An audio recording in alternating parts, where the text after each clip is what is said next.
하나님 말씀은 민수기 12장 3절부터 9절입니다. 민수기 12장 3절부터 9절까지 한 절씩 교독하겠습니다. 이 사람 모세는 온유함이 지면의 모든 사람보다 더하더라.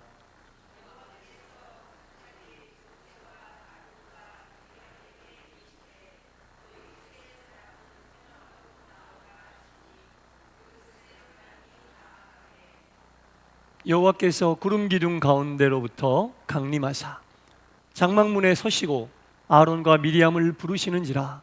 그 두 사람이 나아가매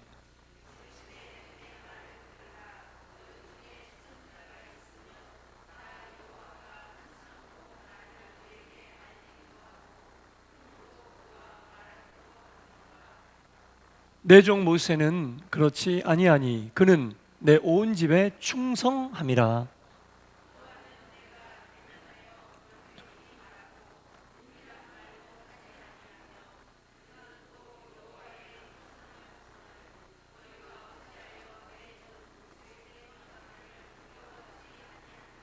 다 같이 여호와께서 그들을 향하여 진노하시고 떠나심에. 아멘. 수요일 저녁 주님 전에 나오신 여러분 모두에게 하나님의 크신 은혜와 평강이 충만히 임하시기를 간절히 축원합니다. 믿는 사람들의 삶은 영적 전쟁입니다. 여러분, 하루하루가 순간순간이 영적 전쟁입니다. 우리가 조금만 믿음의 줄을 놓으려고 하고, 아니 폼만 잡아도 우리를 무너뜨리고 믿는 사람들을 쓰러뜨리려고 하는 악한 것들은 교묘하게 파고 들어옵니다. 교묘하게 파고 들어와요. 그래서 우리를 온전한 그리스도인이 아닌 그냥 웬만한 그리스도인으로 만들려고 합니다. 교회 가지 않는 거 아니고, 예배 드리지 않는 거 아니고, 다 하는 거 하지만 우리 마음의 중심이 하나님을 향해 바로 서 있지 못하도록 그냥 웬만한 그리스도인, 뭐 이렇게 특별하게 믿으려고 그래. 그냥 웬만하게 둥글둥글하게 그렇게 믿으면 되잖아. 이게 사탄의 전략이고 영적 전쟁입니다. 그래서 우리가 항상 정신을 바짝 차리고 말씀을 듣고요, 또 들은 말씀의 토대 위에 기도함으로 우리의 영이 살아있어야 돼요.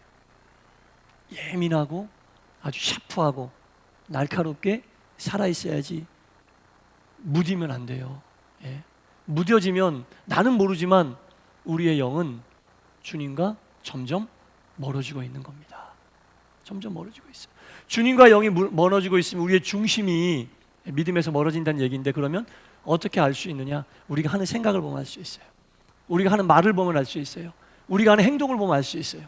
내가 예수님을 어떻게 생각하고 사는지, 교회를 어떻게 하고 생각하고 사는지, 하나님의 말씀을 어떻게 생각하고 사는지, 하나님의 말씀에 이끌림을 받는 삶인지 내가 말씀을 이끌어 가려고 하는지, 주님의 생각에 순종하려고 하는지 내가 주님의 생각을 이끌려고 하는지, 여러분 잘 생각해 보세요.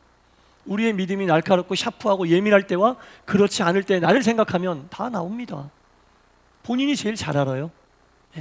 겉으로는 똑같이 예배 나오고 교회 다니고 할 거 다 하지만 우리의 중심이 하나님으로부터, 믿음으로부터, 말씀으로부터 멀어지고 가까이 하지 않으면 우리가 제일 잘 알아요. 내가 요즘 무슨 생각하고 사는지, 내 입에서 나오는 말이 무슨 말인지, 내가 하는 행동들이 어떤 행동인지 잘 압니다. 항상 우리가 성경에 정신을 바짝 차리고 근신하여 기도하라. 정신을 바짝 차리고 근신하여 기도하라. 정신을 바짝 차리지 않으면 공중권세 잡은 자들이 우리의 영을 넘어뜨리고 무너뜨리려고, 그리고 자기 뜻대로 우리가 웬만한 그리스도인이 되면 팔짱 딱 끼고 우리를 지켜보고 있는 거죠. 회심의 미소를 지으면서 그렇게만 해라, 그렇게만 해라, 이렇게 하고 팔짱 끼고 우리를 지켜봐요. 교회 다닌 우리를 그렇게 악한 영들이 팔짱 끼고 웃으면서 지켜보는 거예요. 그래서 우리가 그렇게 정신을 바짝 차리지 않으면 교회 다니면서 악한 것들의 도구가 됩니다. 신앙생활 하면서 악한 것들의 도구가 돼요. 믿음의 길을 걸어가면서 직분 감당하면서 악한 것들의 도구가 돼요. 자꾸 교회와 믿음에 부정적인 생각을 하게 하고 꼬투리 찾으려고 그러고 흠없는 사람이 어디 있어요? 결점 없는 사람이 어디 있어? 인간의 본성이 생명의 성령의 법을 짓누르려고 하는 악한 영들의 도구가 되는 믿음의 길을 가는 안타까운 일이 벌어진다는 겁니다. 고린도전서 1장 12절 이하에 보면 고린도 교회에 큰 분쟁이 일어났거든요. 그 분쟁이 어떤 분쟁이었냐? 사도 바울이 그 분쟁에 대해서 이렇게 이야기하고 있습니다. 너희에 대한 말이 내게 들린다. 고린도 교회에 대한 이야기가 바울의 귀에 들린다는 얘기죠. 너희 고린도 교회에 대한 이야기가 내 귀에 들리니 너희가 분쟁 가운데 있구나. 교회 안에서 분쟁 가운데 있다는 거야. 교회 안 다니는 사람이 들어와서 분쟁을 일으키는 게 아니라 교회에 있는 너희들이 분쟁 가운데 있구나. 누구에게는 나 바울에게, 누구에게는 아볼로에게, 누구에게는 게바인 베드로에게, 누구에게는 그리스도에게 이렇게 서로 집중하며 분쟁하고 있다는 겁니다. 고린도 교회에 복음을 전해주었던 바울이 최고야. 아니야. 아볼로가 최고야. 아니야. 베드로가 최고야. 이도저도 다 싫어. 예수 그리스도가 최고야. 말만 들으면 예수 그리스도가 최고야라고 하는 사람이 제일로 맞는 것 같지만 바울은 그 사람들도 지적하고 있어요. 왜? 진짜 예수 그리스도가 최고야라고 여기는 사람은 예수 그리스도 팔을 따로 조직 안 해요. 나머지 사람들을 아우르려고 하고 중지하려고 그러지. 또 하나의 팔을 만들어버린 거야. 예수님의 이름을 빌려서. 그러니까 바울이 그리스도파도 똑같다고 얘기합니다. 고린도 교회 그런 분쟁이, 그러니까 이 뭡니까 여러분? 교회 안에서 일어나는 이런 분쟁들은 믿는 사람들이 영적 전쟁에 져서 악한 도구로 쓰이고 있다는 얘기입니다. 교회 안에 분쟁이 없어야 될 것 같잖아요. 다른 곳에 분쟁은 있어도 교회 안에는 분쟁이 없어야 될 것 같은데 교회 안에서 분쟁이 일어나는 거예요. 그것도 다 그럴듯한 사람들을 중심으로 모이는 거예요. 바울을 중심으로 모이고 아볼로를 중심으로 모이고 베드로를 중심으로 모이고 심지어 예수님을 중심으로 모인 그리스도파도 있다는 거예요. 껍데기만 그리스도파지 진짜 그리스도파는 그리스도파를 안 만들어요. 나머지 파를 중재해서 교회에서 그러면 되겠냐? 하나가 돼야지. 이렇게 중재하지. 야 우리는 그리스도파야. 그럼 바울파는 뭐 예수 안 믿는 사람입니까? 아볼로파는 예수 안 믿습니까? 베드로파는 예수 안 믿습니까? 다 예수 믿죠. 근데 무슨 그리스도파예요? 그러니까 바울은 그 파도 똑같이 지적하고 있는 거예요. 영적 전쟁에 패배한 영들이 교회 안에 파를 만들고 분쟁을 일으킨다라는 겁니다. 그러면서 그 파에 모인 사람들은 자기들이 가장 정당하다고 이야기하면서 하나님의 말씀을 들이대는 거예요. 바울파는 바울파에 합당한 것으로, 아볼로파는 아볼로파에 합당한 것으로, 게바파, 베드로파는 베드로파에 합당한 것으로, 그리스도파는 그리스도파에 합당한 것으로 갖다 서로 말씀을 들이대는데 뭐 어떻게 합니까 그거? 한쪽 말씀은 진짜고 한쪽 말씀은 가짜입니까? 다 하나님 말씀인데. 문제는 그게 아닌 거죠. 그 사람들이 들이미는 말씀이 그 사람들이 주장하는 게 문제가 아니라 그들 중에 영적 전쟁에 져 분쟁거리가 되지 않는 것을 분쟁거리로 만들어 교회를 파당 만들고 분당 짓고, 그게 문제라는 겁니다. 바울이 그걸 얘기하는 겁니다. 정말 그리스도파는 그런 소란이 있고 분쟁이 있을 때 묵묵히 비난을 감수하고 평화를 위하여 자기를 내어주는 온유한 성품을 가진 자가 분쟁을 종식시키는 그런 진짜 그리스도파다라는 겁니다. 지금 이스라엘 백성들을 이끄는 지도자들 모세와 미리암과 아론, 이 세 사람 사이에 좀 미묘한 분위기가 있는 거예요. 민수기서 오늘 말씀해 보면 이 세 사람 사이에 미묘한 분위기가 있습니다. 아론과 미리암이 모세에 대하여 불만이 있는 거예요. 너만 지도자냐? 너만 하나님의 종이냐? 그러면서 백성들에게 영적인 리더였던 모세를 막 비방하는 거예요. 지도자 세 사람이 하나가 되어 똘똘 뭉쳐 주의 일을 감당해야 되는데 모세만이 하나님께 쓰임받는 것 같고 백성들이 모세만 추하니까 못 견디는 거예요. 나도 좀 알아줘야 되는데 못 견디는 겁니다. 나도 좀 사람들이 좀 지켜 세워줘야 되는데 못 견뎌요. 그러니까 아론과 미리암이 중심이 되어 지도자였던 모세를 비방하는 거예요. 하나님이 직접 나서시는 게 오늘 본문이에요. 직접 하나님이 나서셔서 그 일을 시시비비 가려주고 있는 겁니다.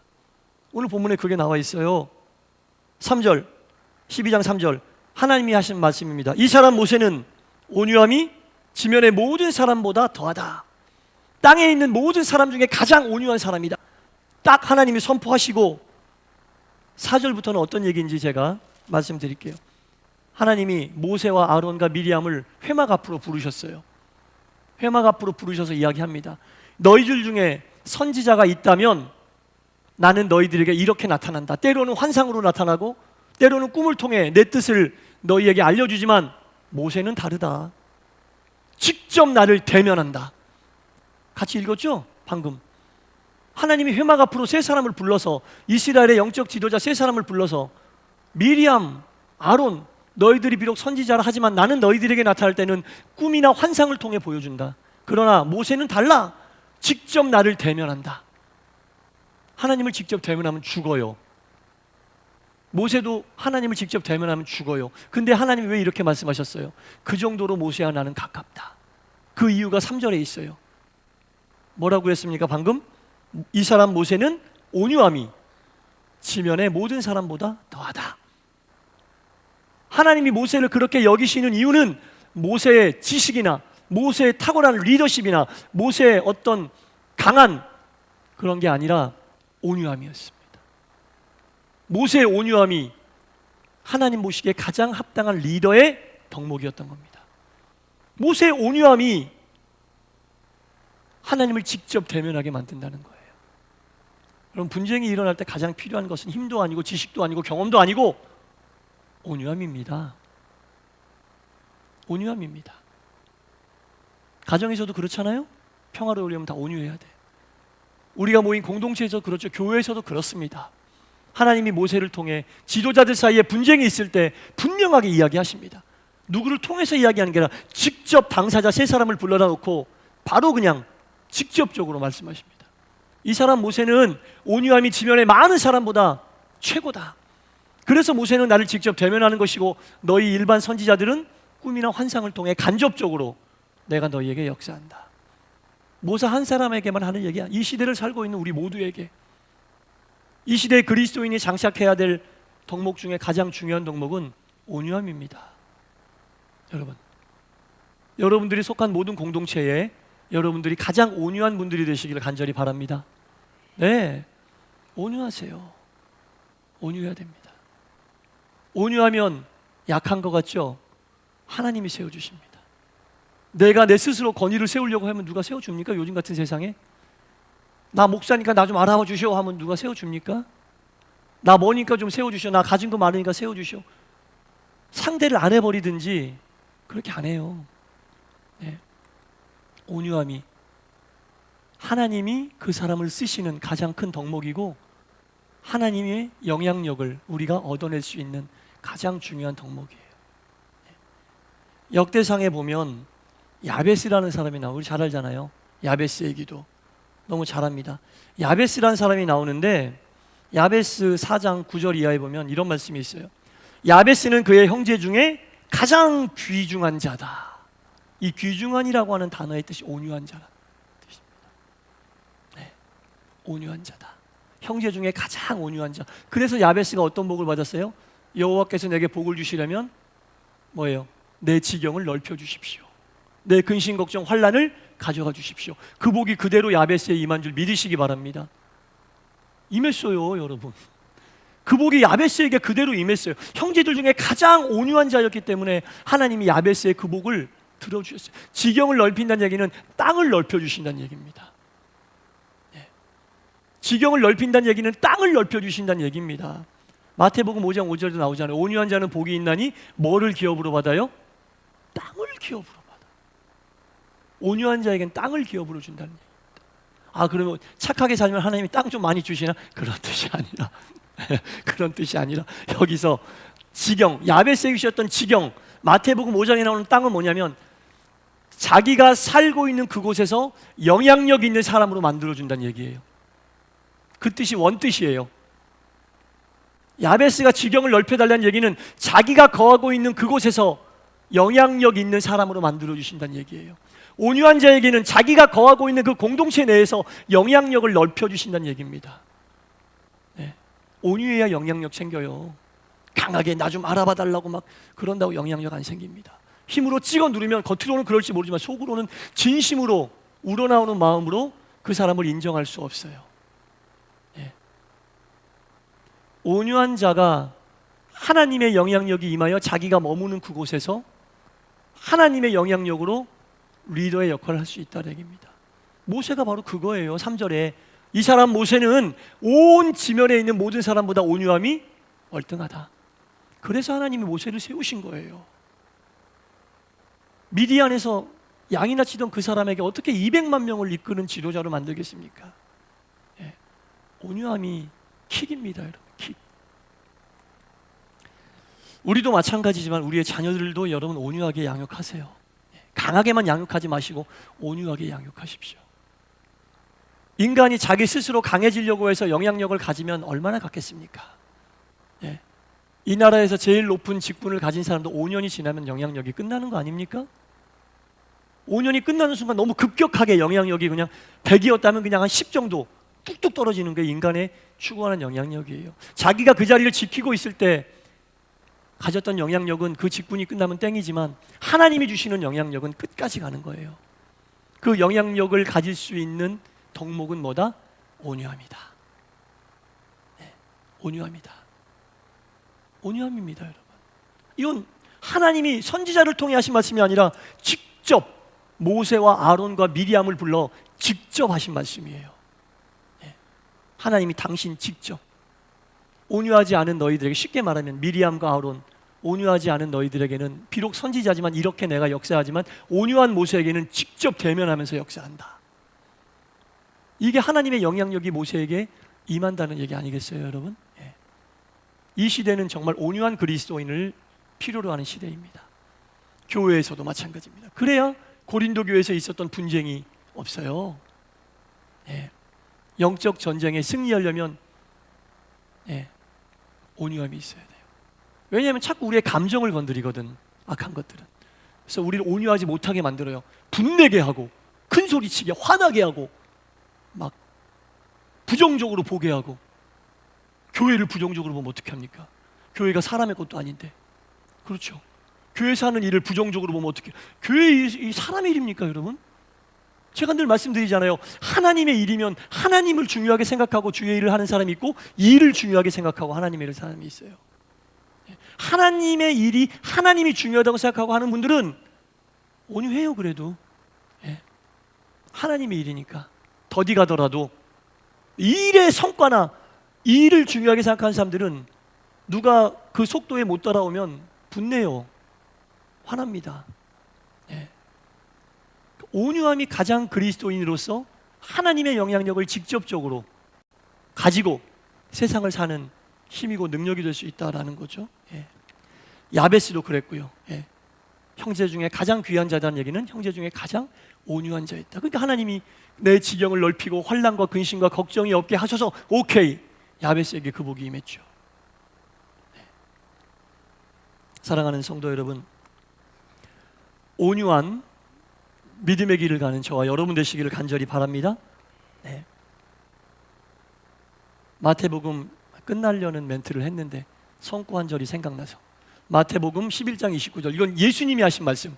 나는 마음이 온유하고 겸손하니, 예수님이 하셨잖아요. 나는 마음이 온유하고 겸손하니 나의 멍에를 메고 내게 배우라. 예수님이 당신에게 배울 덕목을 알려주시는데 제일 먼저 말씀하신 게 나의 온유함을 배워라, 이렇게 말씀하셨어요. 나의 온유함을 배워라. 마태복음 11장 29절입니다. 예수님이 친히 나에게 배울 게 많이 있지만 그 가운데 가장 먼저 나의 마음의 온유함과 겸손함을 배우고 멍에를 메고 따라와, 이렇게 얘기하셨어요. 예수님이 친히 나에게 배우려면 온유함을 먼저 배워, 이렇게 말씀하셨습니다. 예수님에게 온유함을 배워 그분의 뒤를 따라가면서 우리가 비록 멍에를 매는 힘든 길이라 하더라도 그 온유함으로 견디고 버티면서 하나님의 영향력이 우리의 삶을 이끄는 은혜롭고 아름다운 우리 동산교회와 동산의 모든 성도님들 되시기를 주님의 이름으로 간절히 축원합니다. 기도하겠습니다. 주님, 모세는 정말 배운 것도 없고 능력도 없고 말도 잘 못하고 200만 명이나 되는 이스라엘 백성들을 이끌어가기에는 턱없이 부족한 사람이었고, 그의 형이었던 아론은 말도 잘하고 지혜롭고 미리암도 슬기로운 여인이었습니다. 그러나 하나님은 모세를 지도자로 세우시고 이 일을 진행하시는데 그 이유는 모세의 온유함이 온 지면에 있는 사람보다 뛰어났기에 하나님이 세우셨다고 말씀하고 계십니다. 야베스는 형제들 중에 가장 온유한 자였기에 그 지경을 넓혀주셨고 모든 환난과 근심을 없애주셨다고 우리가 말씀을 통해 권면받았습니다. 예수님은 친히 말씀하십니다. 나의 마음에 온유함과 겸손을 배우고 멍에를 메고 나를 따라오라. 온유한 자가 이 시대의 그리스도인들이 가장 중요하게 갖추어야 될 덕목임을 알게 하여 주시고 우리 동산교회와 동산의 모든 하나님의 백성들 온유한 심령으로 땅을 기업으로 얻어 그 땅에서 영향력이 충만한 아름다운 그리스도인들 되게 하여 주옵소서. 예수님 이름으로 기도드리옵나이다. 아멘.